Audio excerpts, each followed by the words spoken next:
Okay, so we're getting ready to sew one piece onto another piece. I guess this is the fourth slit that I've made.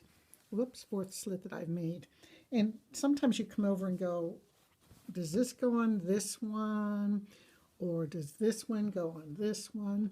The answer is, if the colors are matching up where you made the slit, that is bad. You don't want the colors to match up. So this is really the right one to put on this one. Now, as Kathy was telling us, when you get to this step where you've made your fourth and fifth cut, things start getting a little bit dicier because you need to make sure that these line up. And even though they look like they're lining up, let me move this over so you can actually see. Sometimes when you pin it, it doesn't always happen that way. So I'm going to pretend that I want to pin part A to part B or whatever. The first thing I'm going to do is I'm going to grab my pins, and I'm not a pin person at all, but I want to make sure that these are lining up. I hope you can see this. Move my hand. And I'm going to pin in what I guesstimate is 1/4 of an inch. And when I open it up, see, it's off. It's really off. So I got to guesstimate a little bit more and move the top one down a little bit. Oh, that was great the way I did that.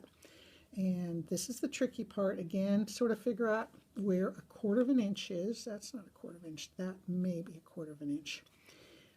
Pin it, open it up, and say, can I live with that? And I'm pretty happy with that. But that doesn't mean life is totally good, because you have to make both line up. So I'm just going to smooth it out and say life is good. And I'm going to pin it down here.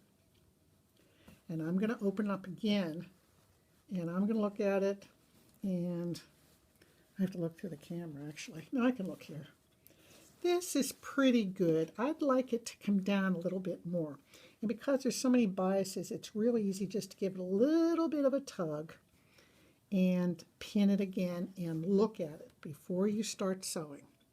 Okay, and then I'm just going to lay my pieces down, and since this machine has unthreaded itself, I will sew it and show you the end results.